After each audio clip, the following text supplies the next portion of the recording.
Alright, what's going on everybody? Welcome back to another video here on the channel, and today we're going to be talking about a subject that has been going on for the past couple of weeks, all starting with the Chris Tyson situation. And you know, to be honest with you, if you would have told me that the MrBeast situation would have gotten this big and this deep in such a short amount of time relatively, I'd say there would probably be like a 60% chance that I don't believe you. Currently, MrBeast and his team are going through the biggest cover-up in YouTube history. There's been proof of him deleting comments on his latest video, thousands of them actually, and there could even be some proof of him manipulating the numbers of his dislikes. But one of the things that put even more pressure on MrBeast to cover up his videos and all the stuff that was going on behind the scenes was a video by a former employee of MrBeast by the name of Dogpack404, someone who has essentially become like a nightmare to MrBeast. Now, the first part of his video has over 11 million views. Obviously, a lot of people have seen it already, and we were waiting for another part to see if anything else was, I guess, being covered up. And you know, there could be even more stuff that's covered up, stuff that Dogpack doesn't even know. However, he did release a part 2 just recently after posting on Twitter a little bit of a countdown with the sex offender symbol in the background. So immediately when I saw that on Twitter, I knew exactly what this was going to be, or rather what it could include. And really what I wasn't expecting was to see an interview with Jake Weddle. He was an old writer from MrBeast. Essentially, he saw MrBeast go from a YouTube channel to what he is now, working with Amazon, and he was one of the employees that was let go pretty recently, like about 2021 I believe. And I'm only saying that because of some text messages that come up later in the video that we'll go over today. And yeah, I already know that the intro is kind of long. However, I did just want to say, if you want to support the channel in any way, subscribing is the best way to do that. So if you do enjoy this type of content and you want to stay up to date with anything that's happening on the internet, I'd really appreciate the support. Thanks. So in this first part of the clip, Jake Weddle is kind of detailing this story about him and his experience with MrBeast, or at MrBeast. And so what was happening at the time, as he says, there was like one of 2 writers, I believe, and Jake wasn't really getting paid the amount of money that he thought he should have been, because the videos that he would work on would go on to get millions of views. And even at that same time, he was still being paid more than another writer who had a kid. And obviously, you know, if you ever have a job and you're in a situation where, you know, your coworker has a kid and, you know, they're struggling to pay the bills and they're like single and everything like that, obviously it makes more sense for them to get a better cut than you, because, you know, they have more mouths to feed, they have to support themselves and another life. But in this case, it was really the other way around. So obviously when Jake bought this up, and this is the part where he gets like really emotional, once he bought this up, he was let go with a severance package. And the other writer with the kid, he also got a severance package and got fired. Talked about was there was another writer there, older comic, black guy. He had a kid, and I got paid more than him, and I thought that was wild because he was older than me, had a child. We're doing the exact same job, and well, I'm some 20-year-old fuckhead white guy. Why am I getting paid more than him? I brought that up, and one of the things I didn't like about the way some of the V stuff shook out was.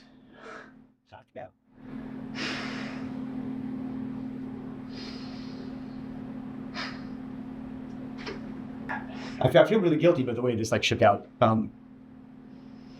Yeah, I was talking to this other writer, like it's fucked up, you know, that's how the pay is, and I want you to get paid more, you know, because you deserve to get paid more. You know, I don't have a kid, and he didn't want to rock the boat. He desperately didn't want to rock the boat. He's just, I like my job. I like, you know, because when you grow up with, you know, nothing. Not to say that he did, but I know I did. You know, you get a little something, you don't want to lose it. So he didn't want to rock the boat. But he said, "Hey man, if that's how you feel, you know, like if that's like, I trust you." He stood with me. He went to that meeting with me, and I said my piece, and he backed me up. I said, "I need X, Y, Z, or I'm out of here." And they said, "Bet," and they gave me a severance check the next day, and they gave him a severance check the next day. And if I knew he was going to lose his job too, I wouldn't have done it.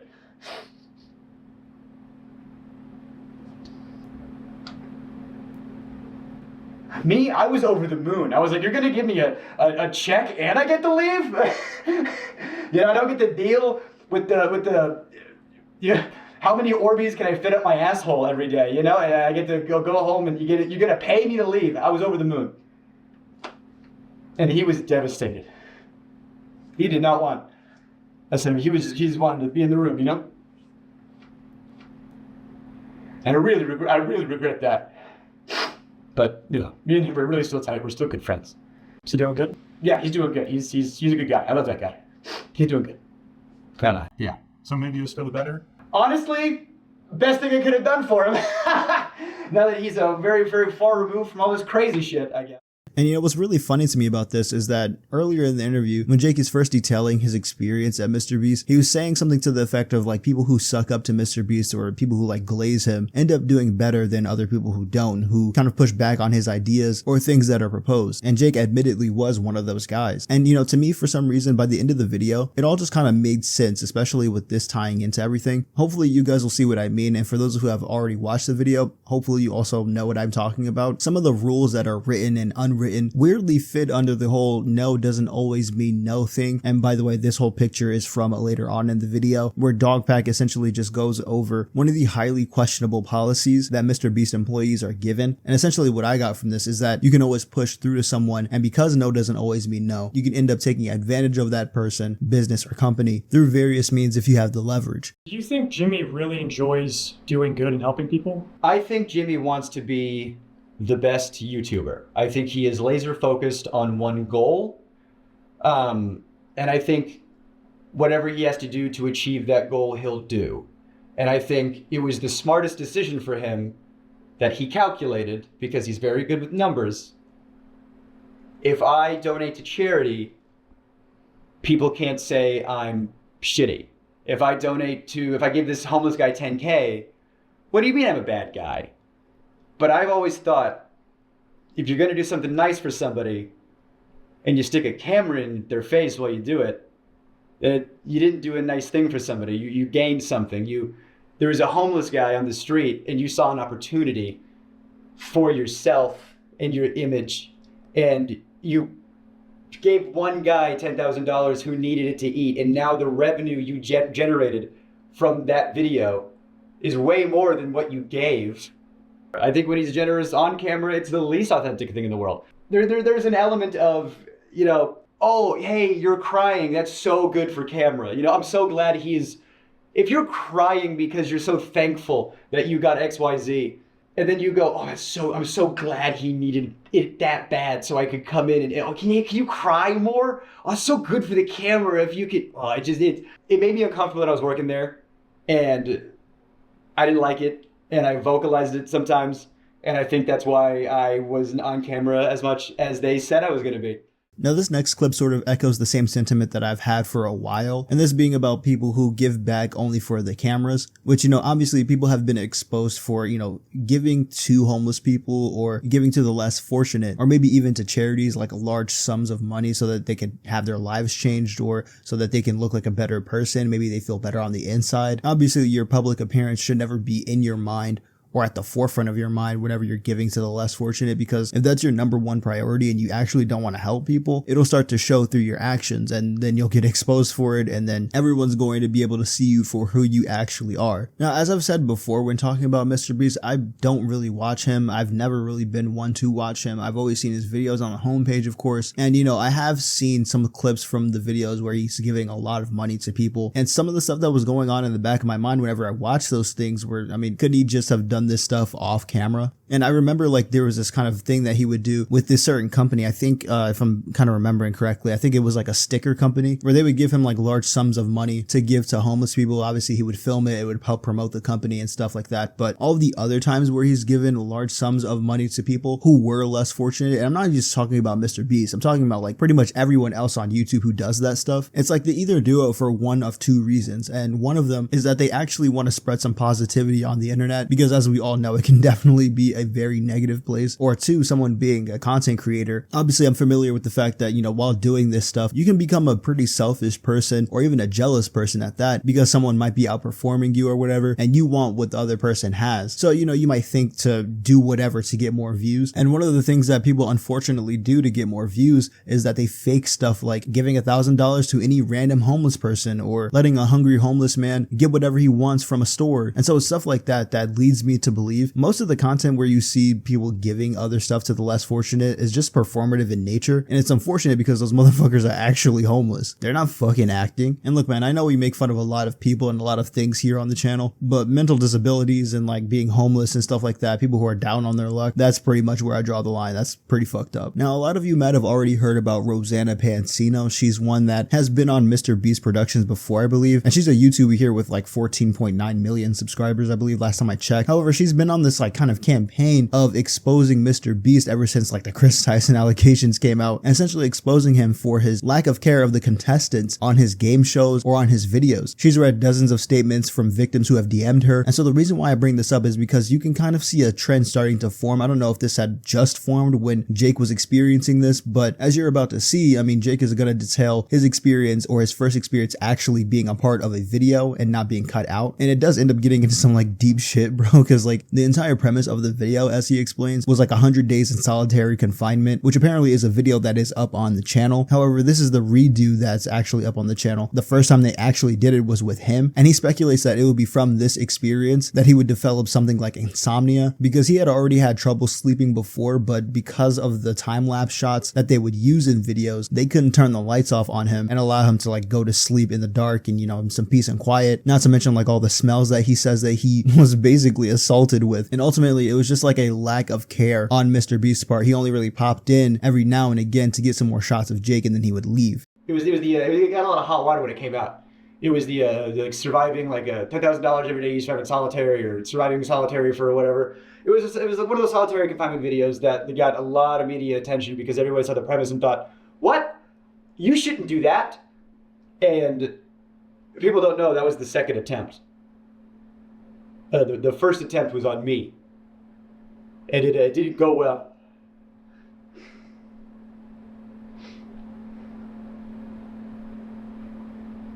I was already planning on moving to New York, and I had worked at a couple of YouTube companies after Beast, and I had a little bit of change in my pocket. You know, the most change I had in my pocket ever. You know, small potatoes, you know, compared to Beast bullshit. But you know, I thought I had enough to move to New York or whatever. And I get a call from somebody over there, and they go, "Hey, they want you for a video." I was like, "Oh, amazing, great, cool, thank God." What's the video? And they tell me the pitch. And they try to make the pitch sound like it's going to be like a walk in the park. The pitch is 100 days in solitary confinement. But don't worry, like you only have to last like 30. We have like a video. They're pitching it like at first it's going to be like a luxury vacation. You're going to have like a hot tub and an ice cream machine. And like part of the video is going to be you deciding like what items am I going to get rid of, you know, today? And it's like the choice. They were like, it's only going to be bad for you to last like 5 days tops when you have like nothing left. You're the first, it's going to be like a breeze for most of it. And by the end of it, after 30 days, you're going to get $300,000 because it's $10,000 a day. And I don't know, man. I grew up poor in North Carolina. I said, excuse me? I'll dance for you if you put that kind of money in my face, sure. They were like, you're going to be locked in this room, and we got to make sure you're on all the time. We're going to have cameras on you all the time, and you're perfect for this because you never shut the fuck up. On paper, I was like, okay, I can do this, and they always cut me out of the videos. They always, and I was, you know, editors have told me that it's because you have too much of a personality. And so with this video, I thought, this is perfect. It's a video they can't cut me out of. I'm the guy. And so I thought, well, if I have to do this, if I have to do solitary confinement in order to do the things I want to do, then I will do that. That I held my tongue and I swallowed my pride and I tried to do one last ride. I get there. And at first it's fine. And I mean, they had just freshly painted the set. You could smell it, you know, which that's probably not good. You know, the smell of fresh paint in your surroundings for the next XYZ time. It looked good on the visual. Like it looks good on camera. You know, it's movie magic bullshit. It was a terrible facility. I mean, it was in one of the studios. They had to like get like a separate like tank for, you know, septic stuff. Yeah, there was a hot tub in it. Yeah, there was an ice cream machine. Like things were cool and funny on paper. But when you think about stuff, a hot tub that's not connected to a filtration system, give it 3 days, it's gonna stink. You know, there's not like a hot water mechanism, so the hot tub was a lukewarm tub at best, which was a silly complaint, but the shower was always cold, and you're taking like a quick shower, and I had cameras 24/7 on me, and the ice cream machine, let's talk about that for a second. The ice cream machine has 2 modes, on, and off, reeking of smelly dairy, mildew, like, so I got to choose which sense was assaulted at a time. I couldn't have all of them good. So the little things started to build up. You know, there was like the bug thing wasn't like terrible, but it was a factor. And like at first it was fine, you know, and you're playing it up like, cause you know it's a video, and it got to a point where like they weren't turning the lights off. You know, I asked them, I said, can we like have like nighttime hours? You know, and they said no because it would fuck up the time lapse shots. The time lapse of what? Me sleeping or me not sleeping? Yeah, I saw in other videos they did like, oh, you're gonna get XYZ hours of sunlight. Oh, great! Well, I don't know how they figured that one out. I didn't have it. You know, one of the things was you got to take away your clock, so you didn't know what time it was. Okay, I got no access to sun. I got no access to clock. I don't know, like, the lights are on me all the time. I wasn't sleeping. I could not sleep, and I have insomnia problems now. But they might have started there. I had good people looking out for me. I had a lot of good people looking out for me saying, this, we gotta stop. So I just wanted to turn the lights off. And I'm vocalizing to people, I wish the lights would turn off. And I go up to my friend, my good friend. And I go, they're not turning the lights off. He goes, what? That's a war crime. We're not allowed to do that to terrorists. Oh, good. 24 hours breaking the Geneva Convention, I guess, is what we're doing. There was also a really messed up part in the interview where he details a part where he ran on a treadmill for like 26K. I think this would also be added on to the money that he was already getting from the challenge itself. So essentially he said he ran from like 12 to 3 a.m. and after that he had crazy blisters on his feet. Keep in mind he was already pretty much tired from the other challenge that he was already doing in the solitary confinement. And so between that and this, he really just wanted out. And so when he went up to MrBeast and said that, yeah, listen, I gotta quit, bro. This is getting too much for me. He details something that, honestly, knowing what we know now, I could see MrBeast doing. He says that he was pretty much faking his reaction to the entire thing and how he was quote unquote caring about his mental health. But the main thing that he was really concerned with was that Jake wouldn't sue them. However, he didn't directly say that to him because he stopped just shy of actually saying it. And here are some of the text messages that he was exchanging between him and a friend that was checking up on Jake after the situation had happened. And the really messed up part is that even after all of that stuff, right? Yeah, he did get the money that he earned essentially, but in my opinion, I feel like he should have gotten that $300,000. Like, you were essentially being worked like a pack mule. And yeah, he could have said no to the situation. He could have left at any time. However, it's important to note that there's a lot of factors here that are in the way and it makes it seem like you can't say no. You know what I'm saying? Maybe he thought if he did this, he would get a better position in the company, or maybe he thought he would get more money after doing this because, you know, as he says many times in the video, he didn't grow up in the best circumstances. He grew up kind of always needing money and stuff like that. So, you know, you kind of dangle $300,000 in front of somebody who's probably never seen that type of money before. Yeah, they're going to take it, bro. It's honestly just really manipulative in nature. You know, it comes off as really scummy. You know, you see that big smile that Jimmy has in all of his pictures and stuff like that. And, you know, behind the scenes, it's just a living nightmare for whoever is a contestant there. Dude, I am telling you, this is the moment T-Series has probably been waiting for a bit, man. And also about that whole breaking the Geneva Convention stuff, it's explained like a little bit later in the video, because he wasn't an actual prisoner and could have left at any time. I mean, it's not really breaking any Geneva Convention laws. However, that doesn't make it any less wrong or any less fucked up than it already was. And, you know, just to end this video off, we're gonna save the best clip for last, honestly. And I always say best because it is messed up what this guy probably did to some other people. But it's like, you know, among other stuff that we've gone over and that other people have gone over, like, yeah, of course, why not throw a sex offender in there? Because at this point, have everyone, damn it. But yeah, MrBeast had a sex offender working there on set. And it's not very likely that MrBeast didn't know that this guy was a sex offender, because he was literally on camera covered up with a face mask. And essentially he was like in a managerial position too. I mean, according to Jake, like, which is absurd.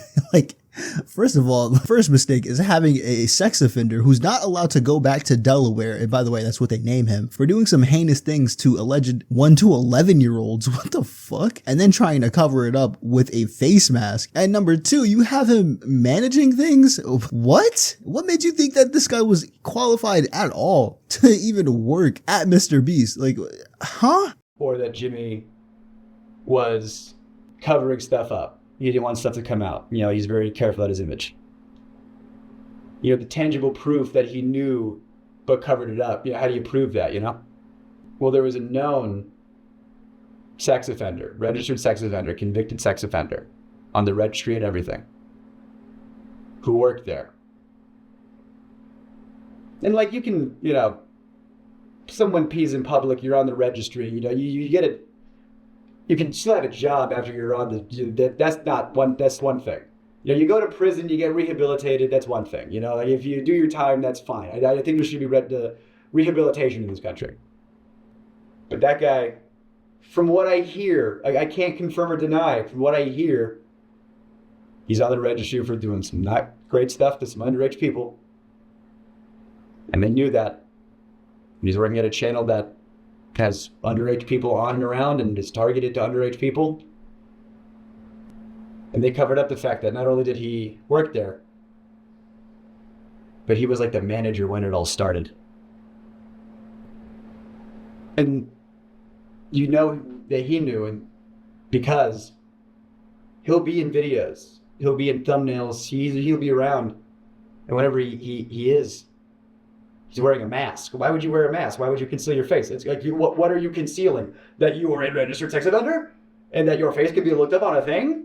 How much more can you literally cover up a sex offender with a physical mask? Like, do I have to, is it more on the nose? Or I don't know why they let him go, because there's rumors back and forth, you know, so I don't know why they let him go, but he did leave at one point. Even if that guy didn't do anything, they still knew about it and he was still around. And what if he's one of the people in the Discord servers? What if he's not? I don't know. But when I was there, they called him Delaware.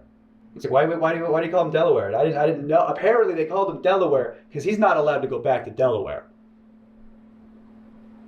That's his nickname? Colloquially? Like, you know, yeah, it's Delaware. Don't ask him why, you know? The fuck? And Jimmy knew about it? The likelihood that he didn't know is astronomically low. Okay, so finally I have a... I'm just confused how you get banned from a damn state like Delaware, bro. What? What type of devious things are you even up to? I don't even think Geppettos get banned from states. Do they? Do they get banned from states? Like if it's bad enough? That's just insane to me. I don't even know what Delaware got going on over there. But that's going to be it for me today, guys. I hope you did enjoy. If you did, hit that like button. If you want more content similar to this, hit that subscribe button. I'll see you guys in the next one. Sub up, stay safe, and peace.